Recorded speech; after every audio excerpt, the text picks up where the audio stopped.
Hey everybody, thanks for coming today. Jeff Miller here, Head of Instruction at Target Test Prep. You've seen me before. I've done plenty of webinars here with you guys or GMAT Club Lives. Happy to talk today about how to improve your score by 100 points. Now keep in mind, this webinar, yes, it's geared towards someone looking to improve by 100 points, but if you need to improve by 50 points or 25 points or whatever it is, a lot of the things I'm telling you here are super relevant to the types of things that any test taker should be doing, especially when they're trying to improve their GMAT score. So definitely put questions into the chat box as we're going through. For sure, I want to answer those questions in real time as they're relevant. We're going to talk about some different macro strategies today, quant and verbal strategies, and some overall things you can do with your study plan. So let me dive in here. As I said, what this webinar is going to achieve is common challenges people face when they're studying. And again, this could be, hey, I'm totally new to the GMAT and I'm just starting out and I'm struggling. Or it could be, I've been studying for 3 months, I've taken the test and I'm struggling to hit my score goal. All of these things are super relevant to anyone studying. I see someone asked a question here. I will answer that in 1 second. That was a quick question to pop up. The other thing is I'm going to provide some goals, some strategies you can employ that are going to help you, get to a place where you feel like you can improve. So there's pain points. We're going to talk about strategies on how to improve those pain points. Now, there is a quick question. Someone's using Target Test Prep. This test taker is 55% through the course. They want to take the test in 40 days. What can they do? Well, one of the things I tell students is they're working through TTP because there are efficient ways you can use the course. One of those things you can do is use the data. Let the data be the driver on the things you're doing. So for example, maybe you're in a position where you understand a particular lesson that you're reading. So as you do that, skim that lesson, do the example question, move on. Or you're doing chapter tests. Let's say you get through some of the easy tests in a particular mission, you feel good about those. You can then move to the mediums and then rinse and repeat with the hard. So the point is, the TTP course is incredibly thorough. It has the stuff you need to succeed. But if you're past the point of some of the things you're learning or doing, you don't have to spend hours upon hours doing something that you're already quite familiar with. So just keep that in mind. All right, so jumping in here. Now, your path forward on how you improve, and this is huge, and I say this a lot, and every time I have a consultation with a student, I say, what's your current score? What's your score goal? Now, the reason why I'm saying those things is because you need to know how far you have to go to achieve your score goal. This goes for first-time test takers. This goes for people who have already taken the GMAT and who are on the path to taking the test again. You have to have that data. So sometimes people say, well, I haven't taken a practice test. Well, you got to have that practice test. Again, the reason is it's just the data. Some people say, well, I haven't fully studied for GMAT math or verbal or whatever. Well, that's not the point. The point is to know where you are in a moment in time and then relate that to your score goal of what you need. Now, if you're a seasoned test taker, you probably know your score goal, right? So chances are you have that in mind and you've probably taken either practice tests or full tests.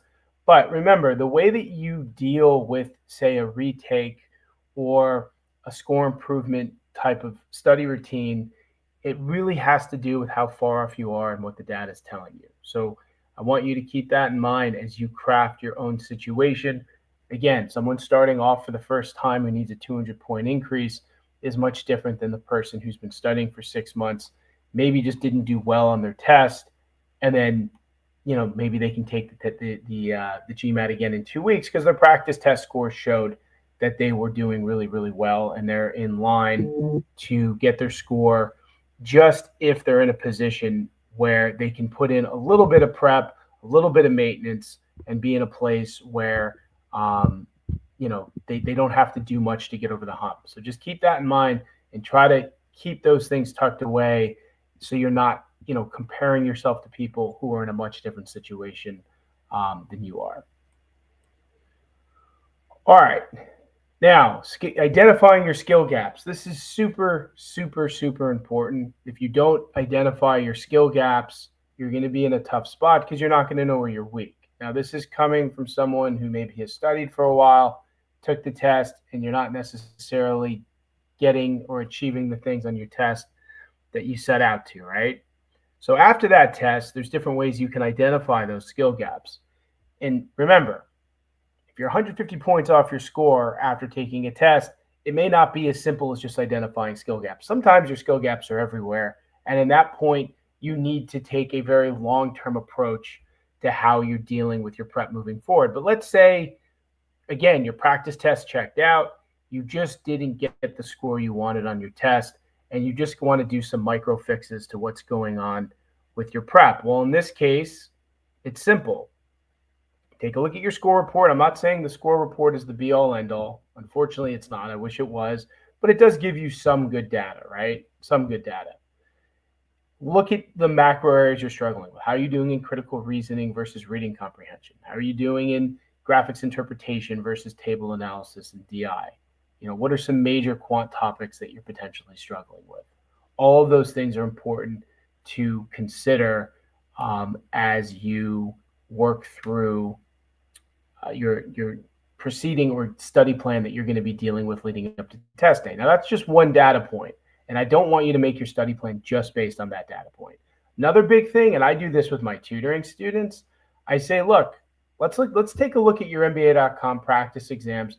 Let's look at the actual questions you're struggling with. Now, I get it, the sample size for those isn't huge, but you do have a bigger sample size than just one GMAT, and you get to see the exact questions you're struggling with, and you can point to stuff like, okay, why did I get this exponent question wrong? Was there a rule I didn't know?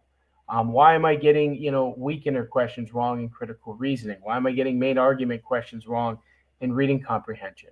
So there's things you can pick out, and then of course you need to spend ample time reviewing those mistakes and seeing if there's patterns. Sometimes there's not. Sometimes it's just one-off questions, and that's okay. When you get a one-off question wrong, you go through the solution, you see what you did wrong, and you move on. Now, I know the solutions don't exist. So you might have to go to GMAT Club to find them from experts who are putting solutions there, but that's important. You don't want to just take a practice test and forget about it because maybe you don't want to look at what you did wrong. You really want to spend the time going through that test and ensuring that you can make improvements on every small thing you got wrong. And hopefully you're taking enough tests, straight away. Hopefully you're not just taking 2 tests and then moving on from there. Hopefully you're taking, at least, when your first test comes, maybe you're taking all 6 tests. And remember, you can repeat them 1 time each. So you really have a total of 12 tests. You have a ton of tests that you can take prior to your GMAT. And everything you do on those tests is super important. So follow realistic test day conditions when taking them. Don't take breaks. Don't try to take them in multiple sittings. Don't take extra breaks that you can't take. Like, really follow those test day rules because you don't want your score to be skewed. Because then you go into test day, you think you're better off than you are, and really, you're not exactly where you need to be. Now, an error log. This is something you should be doing all along. Error log is a great way to figure out from a content perspective where you're struggling, but also what kind of mistakes you're making. Like, are you making careless mistakes, right? Are you rushing? Are you falling for trap answers? I was actually just writing something today for one of our strategy chapters, and one of the things we mentioned, do you struggle with accept problems? When you have to find the answer that, everything n is divisible by all of the following numbers except, like, are you reading those wrong? And it's possible you might be. So you just want to be in a position where you're understanding in real time where these struggles are and then how to fix them. That is key. And if you don't make an error log, you're going to make a mistake and say, all right, I'm not going to make this error again. And then maybe you do. And that's obviously a problem. You don't want to continue to make the same mistakes you're making over and over again. The only way to fix that is document them and then try to fix them in real time. I see there's a question here. I've scored 595 in January. I want to achieve a 645. Since then, I'm focusing on understanding my weaknesses in all three sections. I mean, scoring the same, is it a good sign or bad sign? I mean, it kind of depends the work you've been putting in, right? I'd say in general, in an ideal world, you're improving, but I don't know how much time you've been working. It's like from January to now. You know, the key thing here is actually what I was just saying. It's making sure you're going through what you're getting wrong. So when I talk to students who have struggled a bit, I always ask them, I say, hey, when you look at that first, like, let's say it's the first practice test. I say, when you look at that first practice test, are you seeing that you're getting some easy questions wrong? Are you seeing that you're getting questions wrong that should technically be in your wheelhouse, let's say? And if the answer is yes, then that could be the reason why. So you really need to go through what you're doing wrong in that test specifically. And you need to say, well, why aren't I seeing improvement? And you need to be really honest with yourself, and you need to say, well, should have I been seeing improvement, right? Based on the things I've been studying, did I just not perform up to my ability level on that test, or do I have content gaps? So this goes back to reviewing the questions you got wrong from your practice exams. If you're not in a position where you're fully analyzing those, then you're going to miss what's happening, right? And you can't be scared to do it. You can't be frustrated to do it. You just have to do it, because until you really look yourself, in the face and say, what am I doing wrong? Then you're not going to know. So then it's all going to be a guess. So yeah, I mean, I would have expected that you would have improved, but maybe there's some low hanging fruit that'll point to, oh, this is why things, aren't going the way that they necessarily need to. Another question. I have a 665, and I'm looking for 30 to 40 point improvements, but finding it really difficult. One of the things I tell students to do a lot of is actually topical practice. So topical practice is where you focus on, especially when you're at a 665, because that's a pretty high level. So you focus on one topic at a time, and you just practice maybe 50 questions from that topic. And then you see granularly where you're struggling, right? So if it's quadratic equations, maybe you find that you struggle with the difference of two squares, or factor by grouping.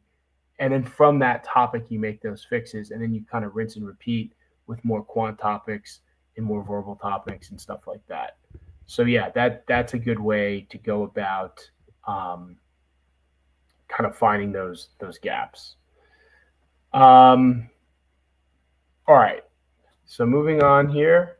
So those are good things to be doing. And remember, this is for people who have dealt with taking the GMAT before. Obviously, if you're just starting out, you haven't taken the GMAT, there's no score report, you're still filling in your error log, you're not really taking those practice exams. There's not much you're doing from there. All right. Now, once you have found those gaps, you want to make a very good study plan, right? Now, what is that study plan? Well, that study plan is going to be based on those weak areas that you find, or if you still need to figure out what those weak areas are, that's where the topical practice comes in. But let's say, for example, you struggle with number properties. Well, that's where this whole idea of topical learning comes in. You've heard me say it a lot here in GMAT Club Lives. I say it in a lot of videos I make and blogs that I write. It's a very simple process. The process is you take a topic and you just focus on that topic. So instead of doing a bunch of mixed stuff, you're just working on one topic. So you get into number properties, you do tons of questions, you do tons of learning first and foremost. So you learn about divisibility, you learn about LCM, about GCF, about remainders, about factorial divisibility, unit digit patterns, etc. And then you just practice those topics. This goes back to what I said before. When you practice those topics, the topical practice allows you to say, okay, I just learned all this. Here's my topical practice. Here's where I'm potentially weak. And then you kind of go from there. So The thing is that this is huge because if you're just doing random learning, if you're just doing random practice, you're going to be in a tough situation, and chances are you're not going to be able to find the improvement because everything is going to feel very, very random in what you're doing. And you don't want it to be random, you want it to be very systematic. Now, going back a step, you also need to create a study calendar. I see too many students who are just trying to fit studying in here and there. Never works. You're busy. You've got a lot going on every single day, every hour of the day. You can't just say, hey, I'm going to study when I'm going to study. Again, it's just not going to work. You need to be in a situation where you know when you're studying, and then you can be disciplined and you can hold yourself to it. So, and you got to figure that out. Everybody studies at different times, right? Some people get to go to work a little later in the morning. You get up and study. I have a lot of students who do that. And in fact, if I was in that situation, I'd prefer it. Maybe you get off a little earlier from work, well, then fine, study in the evenings, take advantage of your weekends. But whatever it is, you just have to have a plan, because without a plan, it's going to be very difficult because you have to put in, I mean, I say try to put in 18 hours a week if you can. It's a lot of time. That averages out to about 2 hours every weekday, 4 hours each weekend day. That's just a ton of time. So yeah, you really got to find your pockets of when you're going to be studying. Now, mixed practice and review. So we talk about all this topical learning, but what about when you get towards the back end of your prep? Let's say you're retaking. Well, yes, you want to do that mixed practice because at that point, all of that data is super valuable. Because if you do a set with percents and ratios and exponents and you get a couple ratio questions wrong after you've already reviewed it, well, then that's super valuable because you can say, okay, well, why am I struggling there? What can I do to fix that? And you'll figure it out. You'll go back to your ratio lessons, your notes. You'll fix those gaps, right? That's huge. So don't forget to also do mixed practice. That's also where the official guide can come into play. Once you have an idea of, you've gotten through all that topical learning and practice, the OG, you can set a timer and do mixed sets. That's a decent way to do some of that stuff as you're getting back into practice exams. Okay, we have some questions here. Finished the TTP course and did an official mocks. Went from 495 to 645. That's very good. One is 675. All right, well, that's great that you finished TTP. Congrats on that. We have an additional study plan that we have. It kind of bakes in some stuff with the official guide. We'll send it to students who are completed with our course. So you can actually reach out to us on live chat and we can send it over. It's like a mix of doing target test prep, custom tests, some official guide work, and then more practice exams. And a lot of times that's enough to put you over the hump. But 645 is a great start. It's just a matter of, getting in there and seeing, as I said before, granularly where you're weak. And I think this study plan can help you do it. So yeah, reach out to us and we can certainly send something over. All right, I finished all the quant on TTP. Should I go back and focus on topic areas then?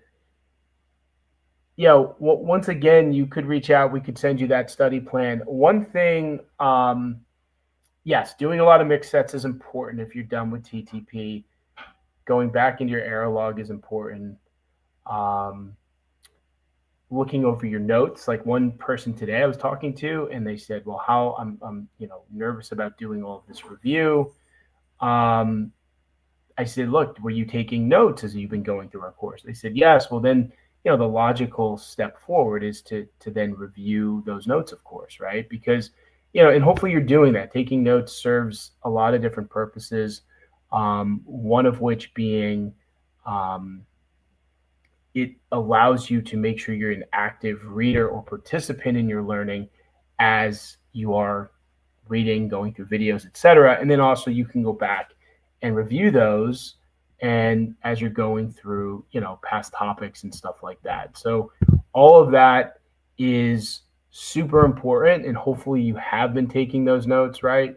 Because to me, that's a really big part of getting through the curriculum, getting through the course, et cetera, et cetera. So just keep that in mind as well. But yes, also reach out to us. We can get you that study plan for sure. All right, another question. I'm at a 655. Plateaued pretty bad, although 655 is pretty good. Reviewing errors, solving 2 to 3 similar questions. Been taking GMAT form quizzes and time practice, reviewing errors to really get same as in 2 weeks. Again, I think mixed questions is good for you as well. And look, when we plateau, we really got to like look at the situation and ask ourselves, like, okay, why have we plateaued? Sometimes it's really difficult to know with 100% certainty why maybe you plateaued on something, right? So you got to dig in. You have to look at what you're getting wrong in a very, very granular way. Is it content? Is it, as I said, other errors like careless errors and things like that? It's not the type of thing that you can just graze over. You have to look at it, and you have to just be very detailed with your analysis of what it is you're reviewing. And if you do that, I think you'll be in a place where you can start to make heads or tails of why you're plateauing. But it takes time, it takes energy, and it takes you really doing a deep dive in yourself about the stuff that you're getting wrong, why you're getting it wrong, etc. I usually think that when people plateau or people aren't leading up to, or doing things um, to their full ability level. Like I'll have a student who will come in and they'll be doing great in practice exams, and then all of a sudden they take a practice exam and it's a dud. And we look it over and I say, well, look at this question here. This is based on like a super specific rate concept that I know we've covered and I know you've covered in TTP. Or here's a question on the hidden difference of squares. Well, we have a lesson on this in target test prep, right? So to me, when I look at all of that, that's the stuff that really jumps out at me that allows students to make heads or tails of, their issues, when they're going through these tests to figure out what's going wrong. So as long as you do a super deep analysis of the individual questions, because remember, it doesn't take much to go from getting a question right and getting or getting the score you want and not. It's really just a couple questions. So it could be, and remember, the easier questions are the ones that tend to, be more of a struggle when it comes to your score than the harder ones. We always say the easier questions will affect your score way more than the harder questions will. So if you get a super easy question wrong, that can be the difference between you plateauing at a 655 and getting a 675 plus or something like that. So again, just, really, really, really keep that in mind as you're doing this analysis. Audio resources to listen to for the GMAT. I mean, we have tons of stuff on YouTube. A lot of my shorts you could listen to that just have really quick hits of advice. You don't really need to be watching a screen, even though it's on YouTube. So I would actually suggest, if you guys are looking for audio, companions for your GMAT prep, take a look at our shorts, take a look at our long YouTube videos. It's something you can even listen to while you're like doing chores around the apartment or house or whatever. Just want a break from sitting at your desk and solving GMAT questions. So for sure, that's a good option. All right. Good questions, everybody. Let's keep going here. So careless mistakes, we talk about this all the time. They can be killers for your GMAT. We got to figure out why we're making them and how to fix them, right? Now, one of the things that people do early on and struggle with a lot is, oh, by the way, I know it's a timed exam, so I got to fly through my practice. Everything has to be quick, right? But that's not the case. When it comes to learning the GMAT, in fact, everything needs to start off slow.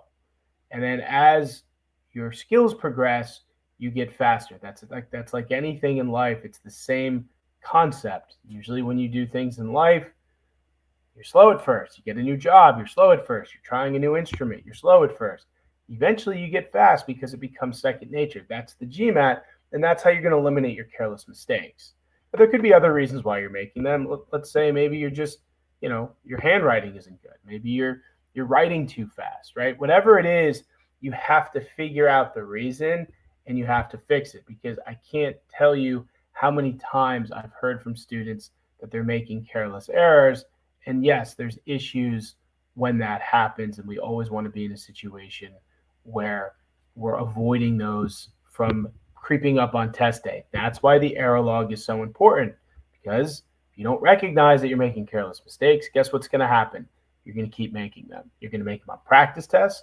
You're going to make them on problem sets. And then eventually you're going to make them on test day. And then you're going to say, well, why didn't I get my score? And, well, that's the reason, right? So you, again, just need to be really, really, really careful with all of that.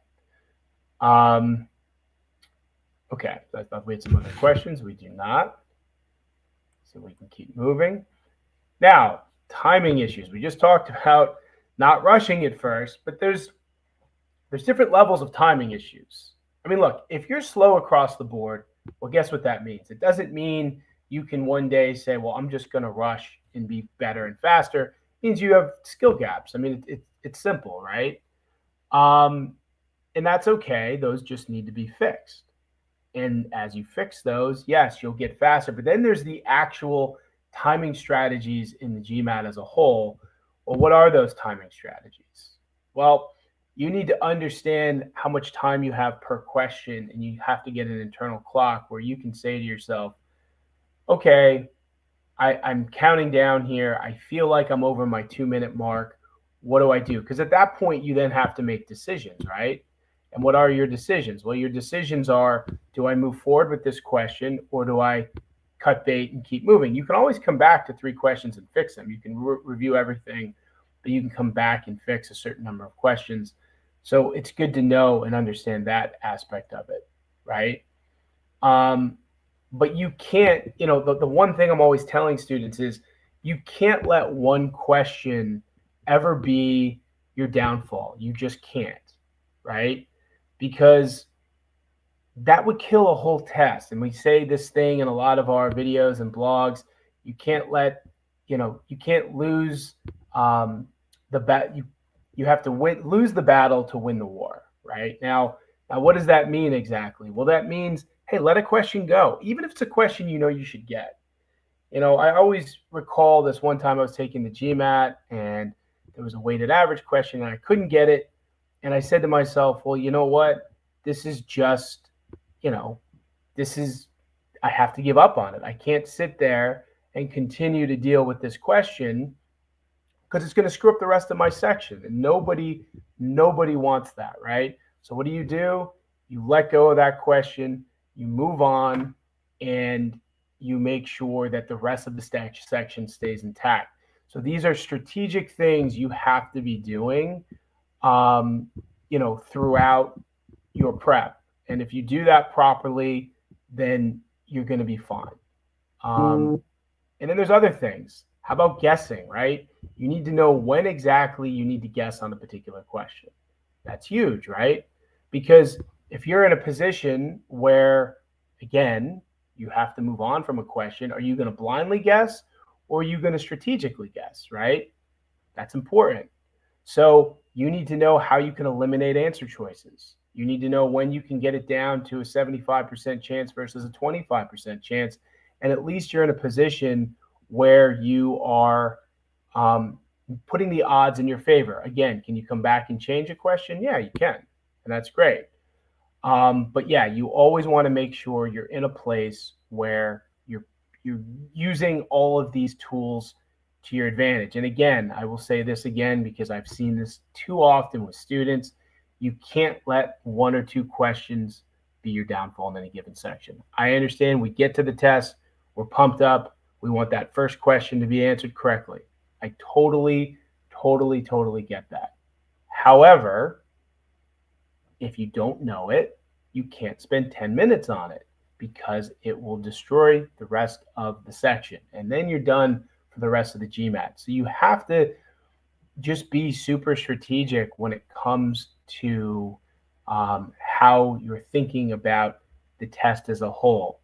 The battle's lost, the war can still be won, and that's the mindset you have to have going into it. And then beyond that, put yourself in a position where you're doing these things in your practice exams, right? Think about this stuff when you're taking practice tests. Use it, and then when you get to test day, your timing strategies will be second nature. The problem is if you don't do the things in your practice exams completely with discipline, you're going to get to the test and you're never going to do those things either. And you don't want that either. You want to make sure you're always in a position where you're doing the right things, you're practicing the right way, and then you're implementing those things on test day. I can't tell you again, how many times have I seen students come to a place where they totally flip the script on test day, right? And it doesn't work out. They start checking their answers, or they do things that just don't make a whole lot of sense versus what they were doing on their practice exams, and things don't go well. So you have to practice like you play. You have to believe in what you're doing, the strategies you're employing.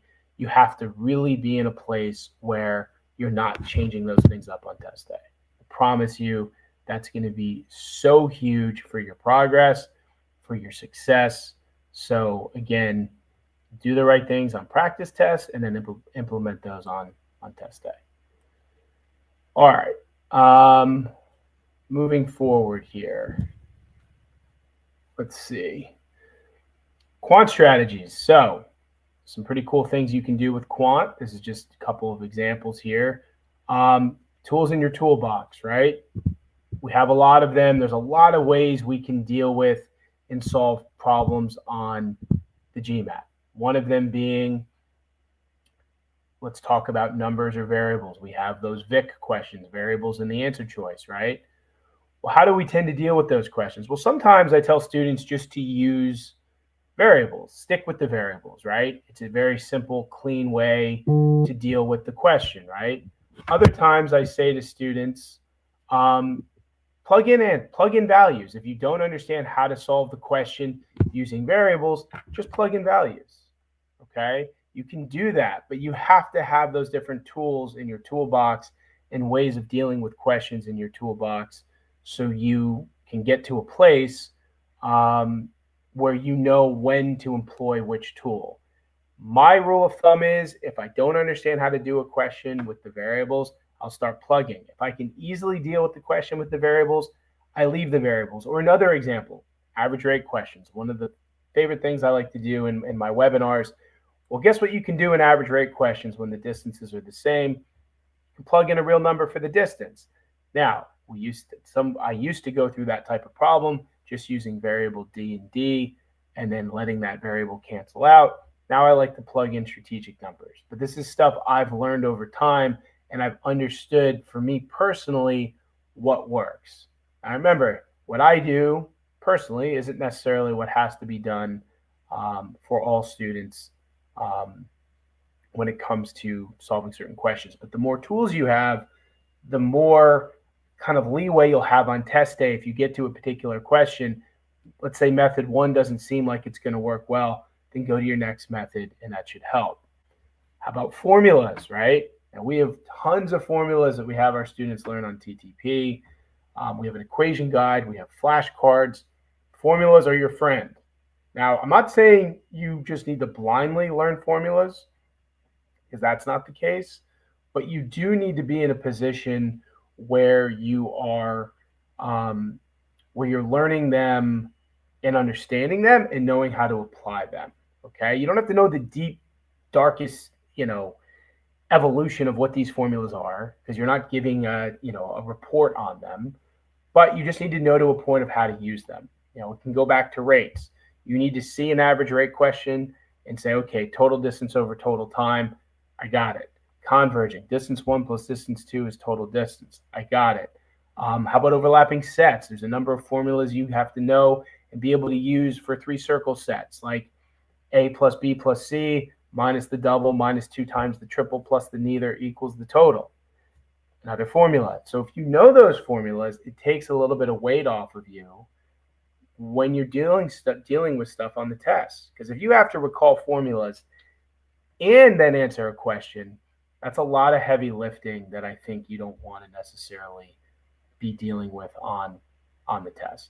So again, get those formulas memorized, get your flashcards, whether they're written, whether they're on an app, whether you're using them on TTP, review those often. That's a way to keep those formulas alive and well in your knowledge base. And then verbal strategies, right? Do you have processes in verbal? Everyone thinks, well, verbal is verbal, and whatever I do, I'm going to, there's nothing I can do to improve. I'm always just going to be what I am in verbal. And that's not true. You need to have processes down. Like, for example, in reading comp, I talk to students about this a ton. Are you the type of person that goes into the passage, sees the first question, and then reads the passage for the purpose of answering that first question? Well, that's tough because you know what happens? Maybe you get that question right. Maybe you even get it right quickly. But then you got to ask yourself, did I even understand what was in that passage, or was I distracted the whole time because I was just reading the passage for the sake of that first question? Or are you skimming a passage and not necessarily taking notes, right? Taking notes is huge. Why? Because you want to be in a position where you're actively understanding what's going on in that passage. If you just read through it and you don't take any notes, I guarantee you're going to get to the end of it and not understand the passage itself. Now, am I saying you have to take these detailed, crazy notes? No, I'm not. Nor would I want you to, because that's going to slow you down. You take enough notes so that you can ensure that you understand what you're reading. You're not even necessarily going to go back to those notes when you answer the question, but they will help you ensure that you've been in a position where you understand to a degree what you've read in that passage. But these are things you have to practice. They're not just going to happen on test day. How about critical reasoning? We talk about pre-thinking versus not. At TTP, we don't love pre-thinking because it sets you down a pre-constructed path in a given question that might not exist. That path might lead to nowhere. So what did you do then in that case? You've spent a minute, 30 seconds, whatever it is, thinking about the direction that particular critical reasoning question might go in. And then if it doesn't, then you got to kind of reshift, re-gear, and then go back into the question and eliminate those pre-thoughts that you've had as you go through the question. Same with identifying a conclusion. If you don't know what the conclusion is in a CR question, you're kind of dead in the water. You have to know where the conclusion is. You have to know what it is. You have to know the premises, the assumptions, etc. So these are all important things that are going to help improve in verbal, but you got to practice them. And as you do, you'll be in a position to improve those skills. Now, we don't have anything about DI on this presentation, but I will just quickly say when it comes to DI, save that for the end of your prep because you want to learn the math and verbal strategies that are fully encompassed in DI. Except for maybe data sufficiency, the way we have our students learn and deal with data sufficiency is right along with Quant because you're taking a lot of those Quant strategies and you're applying them to data sufficiency. Yes, I understand that there's a small amount of verbal data sufficiency that exists, but in general, it's always good to put yourself in a position where you're practicing that as you learn it. There's no point in saving that part of DI until the end of your prep. So those are some things you can follow. There's more stuff you can obviously do, but those are a good start for math, verbal, and DI strategies that you can follow as you're going through your prep. All right, anxiety. This is big, and this comes down to, and again, this is a conversation I have with students all the time. They were doing great. They did great in the practice exams. They get to the real thing, and then all of a sudden, things don't go well. So I say, okay, what did you do content-wise leading up to test day? Okay, check. I did all the content. How were your practice exams? They were great. Check. I went into the test. How are you feeling? Even people that tell me they don't think they had anxiety, I say, I don't believe you. I think you did, and I don't think you realized it. So you have to get that under control. You can't let this test control you. You have to control this test. You can't go into the test saying, well, how am I going to get into HBS if I don't get a 705 or higher? You can't think like that. If you do, you're going to be nervous at every step and every turn in that test. If something goes wrong, you're saying, okay, I might as well go home because I'm not getting my score and I'm not getting the HBS. You can't think like that. You have to go into the test with a clear mind and just be in the moment. Whatever happens, happens. Things will work out. If you don't get your score in that test, guess what? Chances are you can take it again. If you can't take it again in that round, maybe you push to another round. Maybe you push to another cycle. Maybe you decide you want to go to a different business school. But the point is, you can sort that out.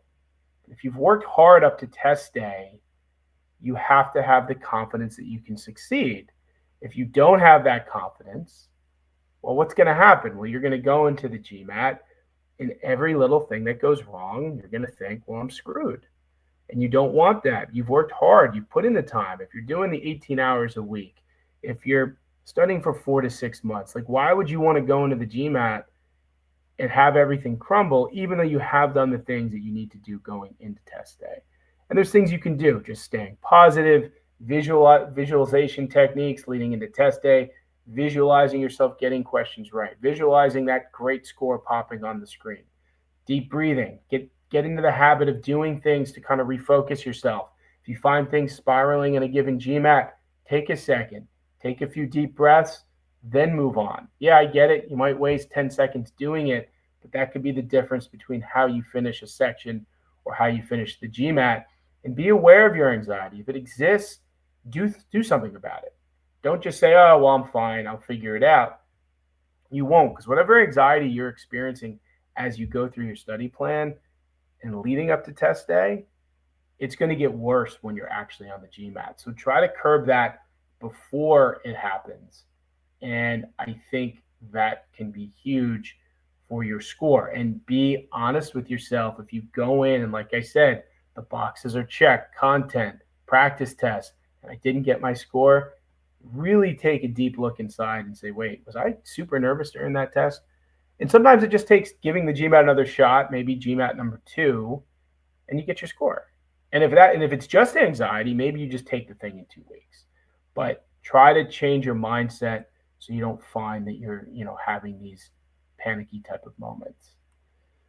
Now, after all this, you can start to estimate what improvement you think you can get. But again, it's based on where you're at. If you got crushed on your GMAT and you knew you weren't ready, then it might be, sure, you can still improve by 100 plus points, but it might take a couple months. If you just went in, anxiety was killer for you, you had a bad day, sure, take it a few weeks later. Just get it done because you're probably at a place where you can get the score you need and that you deserve. So you really have to look at what happened on the day of that exam, where you were at leading up to the exam, and what kind of factors affected where you're at on test day. And if you're just starting out, it's a whole different story. You're following a more longer term approach. But as long as you're honest with yourself about where you're at, where you need to go, you'll be fine. But that's the key. It's not rainbows and butterflies and say, well, I can just kind of close my eyes and 2 weeks later I'll get my score. You got to look at your situation and put yourself in the best possible position for success. So some of the strategies that we talked about: figure out your weak areas, address them, work on your careless errors, have a timing strategy, of course, have a structured study plan, and when and where you're studying, work on enhancing your quant verbal DI skills, get anxiety under control, and then be realistic with your timeline. You can do all that, like honestly, 100 points, 200 points, all of that is possible. We see it at TTP all the time with our students. So there's no reason why, you can't be in that situation as well. All right, this is just, a few things from past GMAT test takers. I'm sure you guys know Julia. She's been around here on GMAT Club. She got an 805. A lot of the things that, I talked about here today are relevant to her. You see 745. We are running a sale. So if you guys want to get 25% off our GMAT plans, our on demand, our regular self-study, Flash 25 is the code to use. You can check out the trial and then use the code after that if you need to. Remember, that trial is also full access, but that sale will be running until the end of the month. And hey, we could get, goals to get everybody's picture up here, show a little success story. As I said, everybody's capable. You just got to be realistic with yourself, your timeline, be disciplined, be motivated, and anyone can get that score. How long does it take to finish TTP? Kind of similar stuff to what I said before. It really depends on your score goal, your current score, how much of TTP you have to complete in the micro. So there's different ways. Some people can do it in 100 hours, and some people need 400. It really depends on where you're at overall. All right. Does anyone have any other questions? Anyone at all? Yeah, I think that's a good pace. I mean, remember, it's a personal pace. So if that's what it takes for you, that's what it takes for you. So I wouldn't, worry too much about that.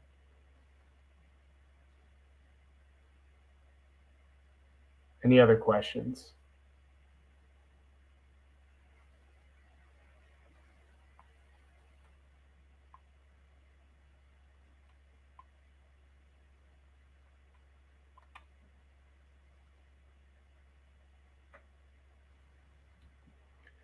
How many mocks are needed in the last 40 days? Well, it kind of depends your schedule, but like if you can fit in, you know,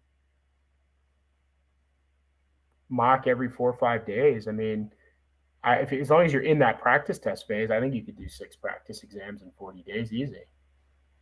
I mean, don't jam them in. Be thoughtful with when you're taking them, but I'm okay with that.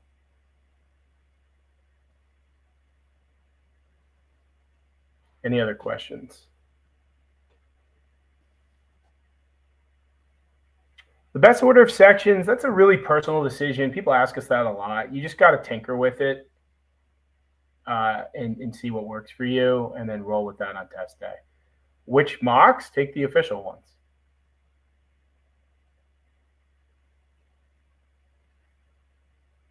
Yeah, my pleasure.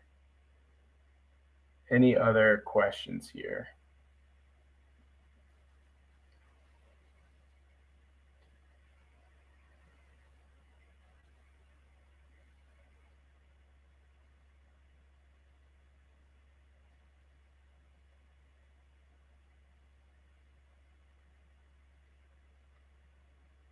All right. Well, if that is it, I appreciate everybody coming. I appreciate your participation. If you need anything from us at Target Test Prep, reach out to us. We're on live chat. Again, we have a really cool sale going on, 25% off. Flash 25 is the code. We also have a GRE sale going on in case any of you are taking the GRE. And that's it. So I'm sure I'll be seeing everybody soon. So thanks again, everybody. And look forward to seeing everybody soon.